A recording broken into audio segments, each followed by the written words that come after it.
The rain never stopped on Meridian Port. It fell in sheets of gray, washing the grime from towering spires above, while leaving the lower districts to drown in their own filth. Devon pulled his worn jacket tighter as he navigated the narrow alley between two salvage warehouses, his boots splashing through puddles that reflected the sickly green glow of alien advertisements. 23 years old, and he felt ancient. His hands were scarred from years of working with broken machinery, his face lean from too many skipped meals. The aliens who ran Meridian Port didn't care about human workers like him. They were cheap labor, disposable, forgotten. But Devon had learned to survive. He fixed what others threw away, traded what he could, and kept his head down. Today had been good. He'd sold 3 refurbished power cells to a Caloran trader and had enough credits for actual food instead of the synthetic paste he usually choked down. The market district hummed with activity, even in the rain. Aliens of every species crowded the stall. Crystalline Veshka merchants arguing prices, stocky Borellians hauling cargo on their forearms, sleek Mirian diplomats gliding past in hover chairs. Humans were scattered among them, mostly laborers or servants, their eyes downcast. Devon stopped at a food vendor, eyeing the steaming containers of real protein and vegetables. The vendor, a squat Caloran with mottled blue skin, sneered at him. "You got credits, human? Or are you just wasting my time?" Devon held up his credit chip. "I've got enough." The vendor grunted and filled the container, snatching the chip and taking more credits than the food was worth. Devon knew better than to argue. He took his meal and turned to find somewhere dry to eat. That's when he saw her. She sat in a corner where 2 buildings met, creating a small alcove, barely protected from the rain. Her body was wrapped in layers of filthy cloth, dark and soaked through. Only her hands were visible, pale and trembling as they reached toward passing aliens who ignored her completely. Her face was hidden beneath a deep hood. Beggars weren't uncommon in the lower districts, but something about her made Devon pause. Maybe it was how still she sat between her reaching gestures, like a statue coming briefly to life. Or maybe it was the way the other beggars seemed to avoid that corner. Leaving her isolated even among the desperate, he looked down at the container of food in his hands. His stomach growled, reminding him he hadn't eaten since yesterday morning. This was supposed to be his meal, his reward for a hard week, but his feet carried him toward her anyway. "Hey," he said softly, crouching down a few feet away. "You hungry?" The beggar didn't move. Didn't acknowledge him at all. Devon set the container between them and slid it toward her. "It's real food. Still hot." For a moment, nothing happened. Then her hand, pale, almost luminescent in the dim light, reached out and pulled the container closer. She didn't eat it immediately, just held it as if testing whether it was real. "Not much, but it's better than nothing," Devon said, standing up. "Look at this." A harsh voice cut through the rain. "The humans feeding trash?" Devon turned to see Turek, a tall Borellian merchant he recognized from the salvage yards. The alien's forearms crossed over his broad chest as he laughed, his mouth revealing rows of sharp teeth. 2 other aliens flanked him, joining in the mockery. "What's next, human? You going to take it home? Make it your mate." Torek stepped closer, his massive frame looming over Devon. "Or maybe you're just as worthless as it is. Garbage. Feeding garbage." The other aliens in the market turned to watch, some laughing, others simply staring with cold indifference. Devon felt heat rise in his face, but he kept his expression neutral. He'd learned long ago that reacting only made things worse. "I'm just going," Devon said quietly, starting to move past them. Torek's arm shot out, blocking his path. "Not so fast. I think you owe us entertainment. After all, we let you humans work here, eat here, breathe our air. Least you can do is leave him be." The voice was soft, but it cut through the noise of the market like a blade. Everyone froze. The beggar was standing now, hood still covering her face. But something had changed. The air felt heavier, charged with an energy that made the hair on Devon's neck stand up. Torek laughed, but it sounded uncertain. "Oh, it speaks. Maybe we should." The beggar lifted her hand, and Torek's voice died in his throat. His eyes went wide, his forearms dropping to his sides. The two aliens beside him stumbled backward, their faces showing something Devon had rarely seen from their kind. "Fear," Go the beggar said, her voice still soft but carrying a weight that made it a command. They went. Torek and his friends scattered into the crowd like children fleeing a nightmare. The market had gone silent. Every eye was on the beggar now. Devon saw something he couldn't explain. The way they looked at her wasn't quite like they were looking at a person. It was like they were looking at a myth, a ghost, something that shouldn't exist. Then the beggar turned to him, and for just a moment, the hood shifted. Devon caught a glimpse of her face-pale skin, marked with intricate patterns that seemed to glow faintly, and eyes. Those eyes. They were the color of molten gold, ancient and deep, holding centuries within them. "You have a kind heart," she said, and before Devon could respond, she reached out and touched his wrist. The world exploded into light. He felt something surge into him, warm and electric, racing up his arm and spreading through his entire body. Images flashed through his mind, a throne made of starlight, crowds bowing before a crowned figure, war and betrayal and loss, and through it all, those golden eyes watching him. Then it was over. He was standing in the rain, gasping, his wrist burning where she'd touched him. The beggar had collapsed back into her corner, hood once again concealing her face. Around them, the market slowly returned to life, though people moved quickly past that corner now, giving it a wide berth. Devon looked down at his wrist. There was a mark there, glowing faintly beneath his skin, a symbol he didn't recognize, but somehow knew was important. As he watched, the glow faded, but he could still feel it, warm and pulsing in time with his heartbeat. "What did you do to me?" he whispered. But the beggar was silent again, motionless as a statue. Devon stood there in the rain for a long moment, then slowly backed away. His mind was reeling, trying to make sense of what had just happened. The mark on his wrist felt alive, like it was waiting for something, as he disappeared into the crowd. He didn't see the figure watching from a nearby rooftop, a lean alien with silver skin and too many scars, speaking quietly into a communicator. "I've found her," the figure said, "and she's chosen someone. A human, yes, I'm certain. What should I do?" There was a pause, then, understood. "I'll keep watching." But if she started choosing again? Another pause. Then the prophecy is already in motion. It's on the rooftop. Callus closed the communicator and looked back at the corner where the beggar sat. After 15 years of searching, he'd finally found his lost queen. And now she'd bound herself to a human mechanic who didn't even know what he'd just become. "This is going to get complicated," Callus muttered, then melted back into the shadows to continue his watch. In the corner below, Nessa Rowan's queen of the Tellarian Empire, now disguised as a beggar, allowed herself a small smile beneath her hood. She'd felt the boy's kindness, pure and uncalculated, and known immediately. After all the betrayal, all the pain, the stars had finally sent her what she needed. Not a warrior, not a noble, but someone who would share food with a stranger in the rain.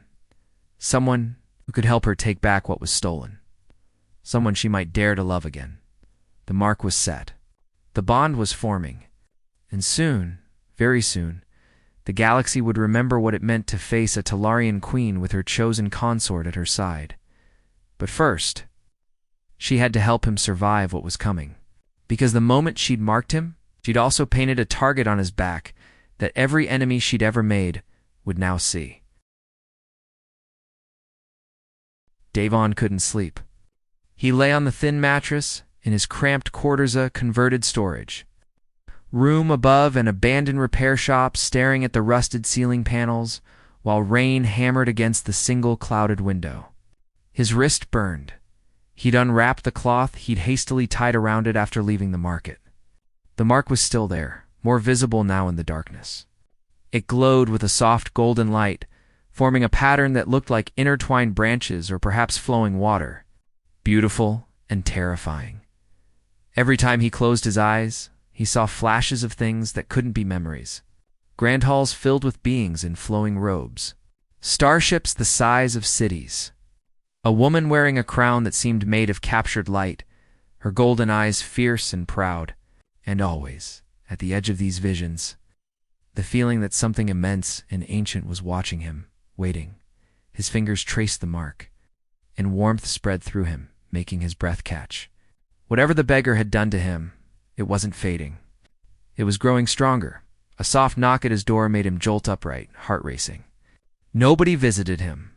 Nobody even knew where he lived, Devon. The voice was female, still soft but clearer than before. I know you're awake. The mark won't let you rest. Not yet. He crossed the small room in 3 steps and cracked open the door. His breath caught. The beggar stood in the hallway, but she was transformed. The filthy rags were gone, replaced by simple dark clothing that fit her tall, slender frame. Her hood was pushed back, revealing her face fully for the first time. She was breathtaking. Her skin was pale as moonlight, marked with those glowing patterns he'd glimpsed before they covered her temples. Traced down her neck, disappeared beneath her collar. Her hair fell in waves of silver white down her back.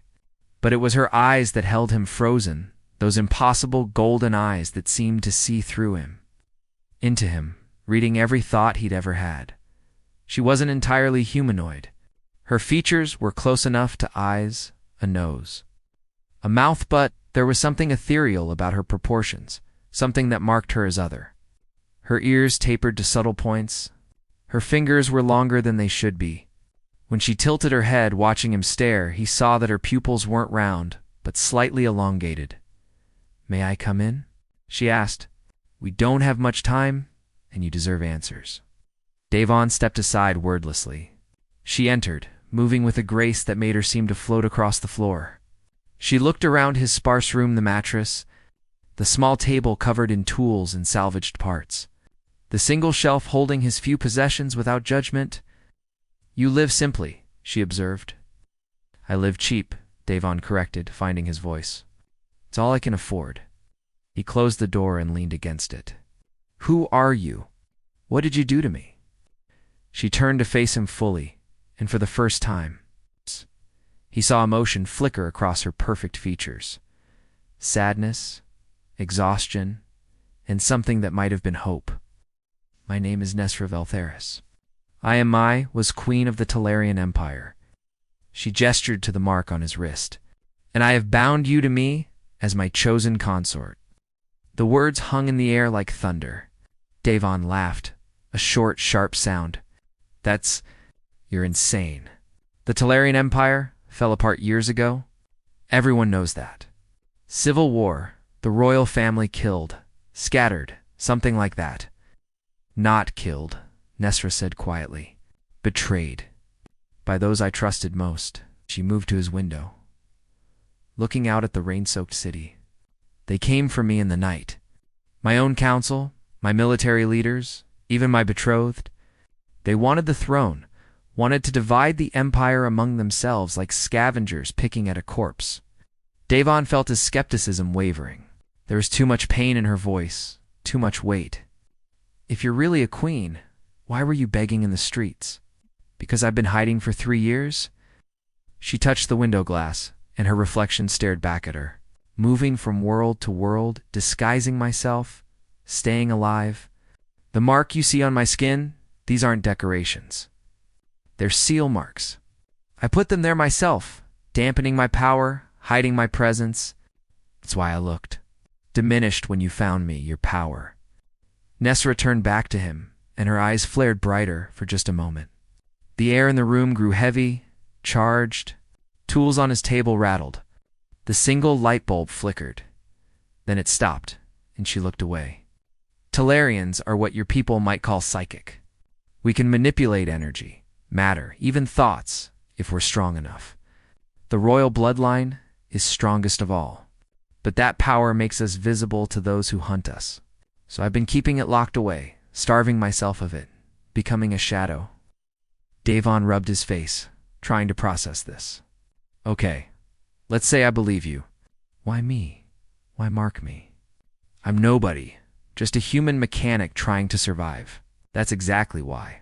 Nesra crossed the room until she stood before him, close enough that he could see flecks of amber in her golden eyes. I've watched you for 3 weeks, Devon, since I arrived in this district. I've seen how you help others when you think no one's watching. The way you shared your water with that Caloran child? How you fixed that old woman's heating unit and refused payment? Your kindness isn't strategic hit, simply who you are. He felt his cheeks warm. It's the right thing to do. Exactly. She smiled, and it transformed her face from beautiful to radiant. The Tellarian bonding ritual, the choosing of a consort, isn't about bloodlines or politics. It's about souls. The mark seeks someone whose heart resonates with the royal bearers, someone who can share their power without being corrupted by it, someone who can be trusted with absolute vulnerability. She lifted her hand, hovering it near his marked wrist without touching. When I touched you, I didn't force this bond. I offered it, and your soul answered mine. That's why the mark took. That's why it glows. Devon looked down at the mark, then back at her. What does it mean? What am I now? Bound to me in ways that go beyond words. Nezra's expression grew serious. You'll share my strength eventually. You'll be able to sense what I feel, and I'll sense you. In time, if you choose to accept this fully, you'll have access to powers that no human has ever wielded. She paused. But it also means you're in danger. Everyone hunting me will now hunt you. The bond marks you as mine, and my enemies will see you as either a tool to use against me or a threat to eliminate. Great, Devon muttered. And if I don't want this, can you remove it? Pain flickered across her face. Yes, but it would. She looked away. It would hurt us both. Bonds aren't meant to be broken once formed. They're supposed to last lifetimes. Before Devon could respond, a new voice spoke from behind him. She's not exaggerating about the danger. Devon spun around. A figure emerged from the shadows near his door, shadows that shouldn't have been deep enough to hide anyone.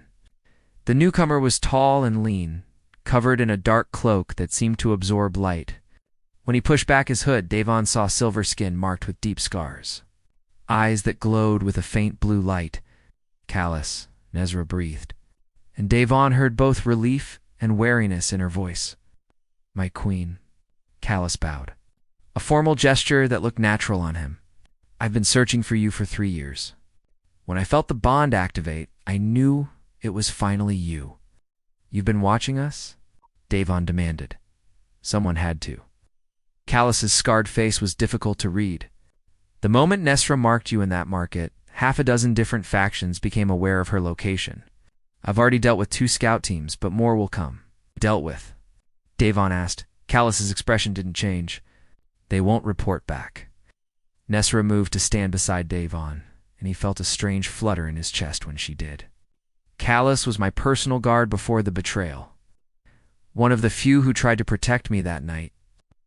I failed you then, Callus said, his voice rough with old guilt. I was off duty, in another wing of the palace.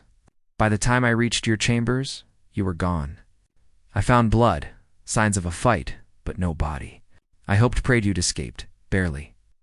Nezra's hand unconsciously touched her side, and Devon wondered what scar lay hidden there. I had help from an unexpected source, a servant who died getting me to a transport ship. The room fell silent for a moment, heavy with shared grief. Then Callus straightened. We need to move now. I tracked a Vrel-class hunter entering the port an hour ago. They're the best assassins in 5 systems, and they don't stop until their contract is fulfilled. A Vrel. Nezra's face went pale. Here. Hired by the Regent Council? I'd wager. They can't let you live, Nezra. As long as you exist, their claim to the throne is illegitimate. Devon felt like he was drowning. Wait. I need this is all too much. Queens and assassins and... Nesra took his hand, and the moment her skin touched his, calm washed through him. It was her emotion, he realized, flowing through the bond. She was sharing her center, her strength. I'm sorry, she said softly. I know this isn't fair to you, but I promise, I swear on the stars themselves, I will protect you. This bond goes both ways. Your life is now as precious to me as my own. He looked into those golden eyes and saw the truth there. Saw something else too, a loneliness that mirrored his own, a desperate hope that maybe, just maybe, She'd finally found someone who wouldn't betray her. "Okay," he heard himself say.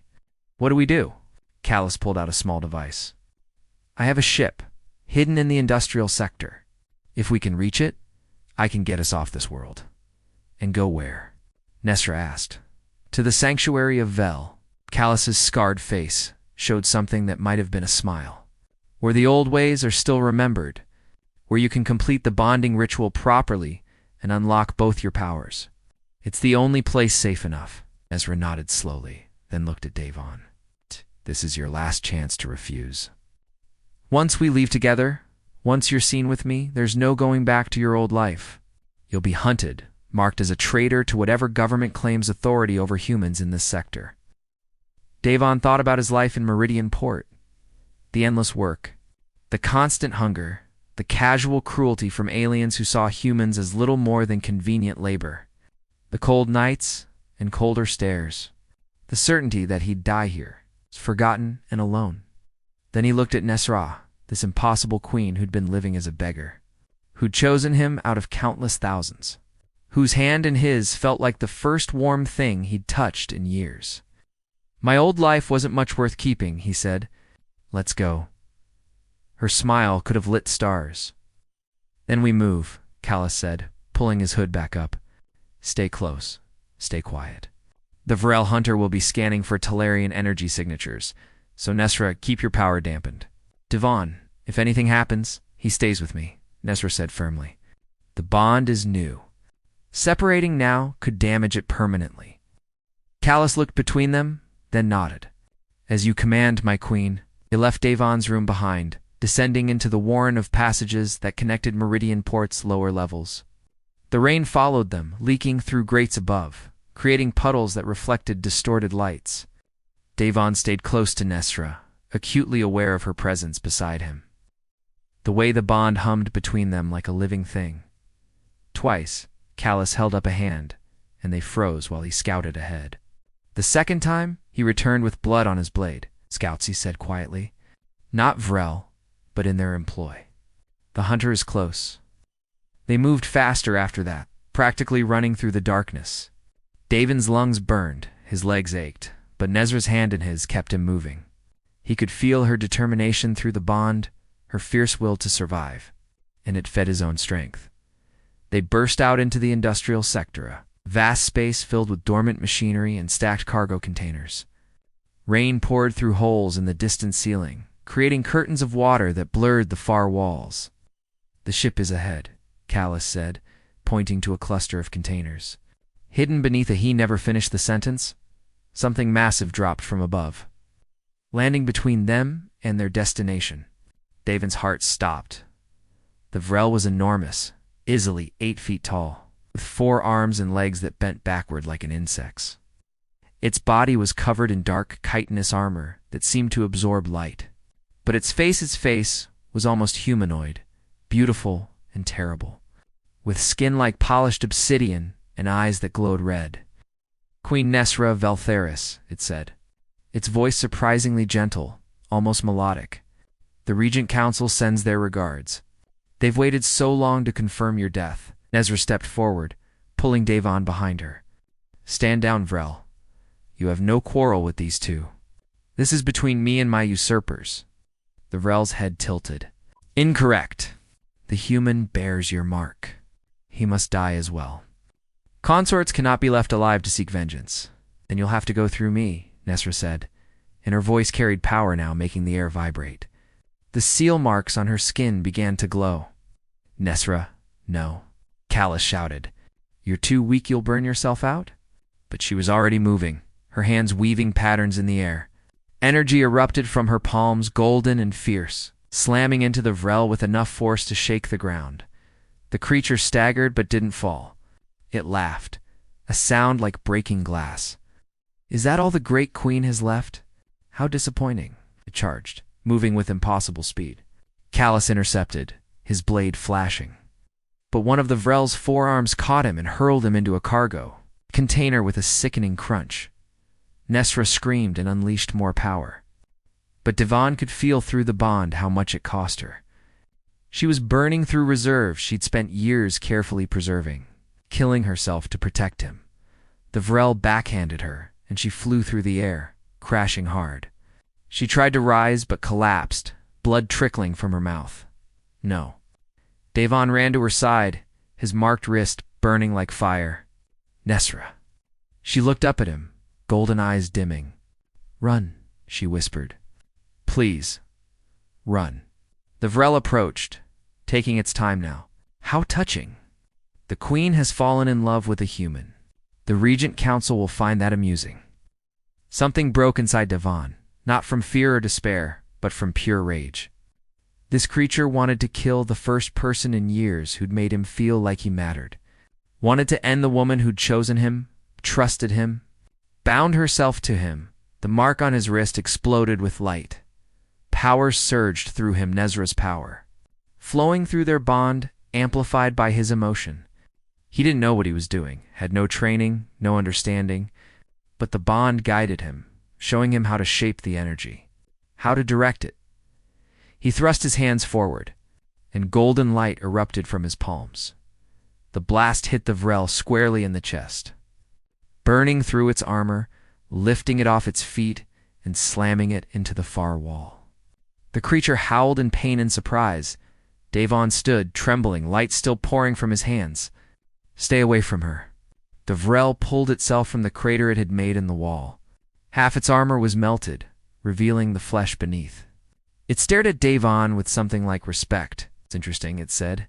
The bond is stronger than expected. Very well, I will report this to my employers. The contract has become complicated. Before anyone could react, it triggered something on its wrist, and a portal of crackling energy opened behind it. The Vrel stepped backward into the portal, its red eyes never leaving Devon. We will meet again, consort. When I return, I'll be properly prepared. Ow. The portal snapped shut, and silence fell across the industrial sector. Devon dropped to his knees beside Nesra, the power draining from him, leaving him hollow and shaking. Are you okay? Please be okay, she smiled weakly, touching his face. You did it. You accessed the bond. Untrained, unbonded properly, and you still. She laughed, then winced. I chose well. Callus limped over, one arm hanging useless, his face a mask of pain and pride. My queen, my lord consort. We need to move. The Vrel will return with reinforcements. Lord consort, Devon repeated dumbly. That's not... I'm just... You're mine now, Nezra said softly, and the way she looked at him made his heart race. And I'm yours. That's all that matters. As Callus helped them both to their feet and guided them toward the hidden ship, Devon felt the bond between him and Nesra solidify, deepen.